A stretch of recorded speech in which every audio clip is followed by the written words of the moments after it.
When we talk about the antebellum period, we're talking about the time period generation or two before the Civil War. Bellum is Latin for war, and ante means before. So antebellum means before the war. So antebellum period is the generation or two before the Civil War, which means approximately 1800 to 1860. This is a time period in which slavery and cotton both expand exponentially, and that happens for two reasons. One is that Eli Whitney invented the cotton gin, and the second is that Britain banned the international slave trade. Now, before those things happened, there was a general belief among the founding fathers that slavery would end naturally. There was this sense that the benefits, the economic benefits, would decrease, that especially tobacco would eventually become less profitable. And it was true. By the end of the Revolution, there was a sense that tobacco was decreasing. It didn't make any sense to buy slaves. It's not worth the cost. That you're not going to get a lot of profit from the use of slaves. And so there was no way justifying participation in abolition or emancipation because it was just, slavery was just going to die a natural death. And it did appear to be that way, especially in places like Virginia. But a lot of places, especially in the Deep South, were unwilling to let that happen. And so South Carolina especially didn't think slavery was going to disappear, and they wanted to make sure that slavery was upheld in the Constitution, which is how we get the 3/5 clause. Now, the first thing that contributes to the spread of slavery after the Revolution is the cotton gin.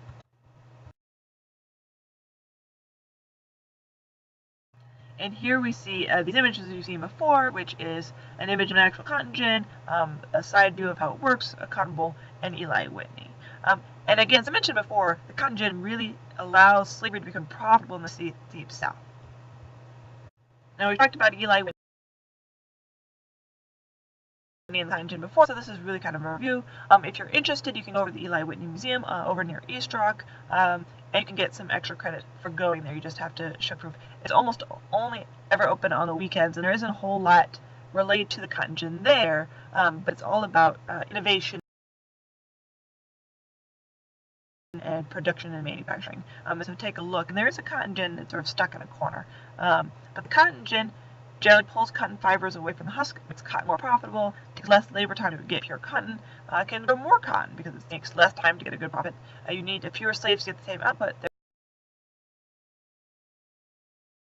therefore it's cheaper to produce, which results in a cotton boom, which makes slavery more profitable than ever. And this is especially true in the Deep South. Now, more people, because of this, can participate in the growth of cotton. And, and because land opens up in the Southwest from the Creek warfare, which is part of the War of 1812, a lot of Native Americans are forced out of Alabama. The Louisiana Purchase in 1804, from Florida, which is bought from the Spanish in 1821, from Texas, which is part of the Mexican War, which we'll get to in a couple days. And this creates the Black Belt.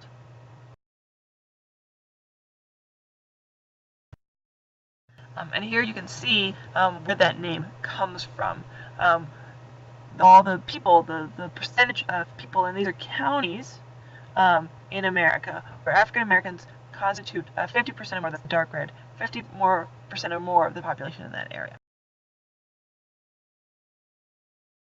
Right? So that's South Carolina, Georgia, Alabama, Mississippi, parts of Texas, Tennessee, Arkansas, Louisiana. It becomes known as the Black Belt both for its soil, which is very rich, and for the color of the skin of its laborers. Cotton is also important in the Northeast, right? It's a great textile for manufacturing, right? In the North, right, if you want to make clothes and you want to use cotton for clothing or any other sort of textile, you need labor. Now, in the North, that's not slavery. It's free labor. That is unslaved labor, people who work for money. It's not quite seasonal work, but there's a sort of a boom-bust cycle to it. So that sometimes there's more work and sometimes there's less work, and so employers want to hire and fire workers easily. So the Northeast factories is the end destination for cotton, and they need a lot more cotton production to be able to keep up with the demand. So cotton becomes king in the American economy, and that's why we call cotton is king. the United States produces 60% of the world's cotton, and it becomes 50% of America's exports, right? It's greater than all the other exports combined. So the South kind of gets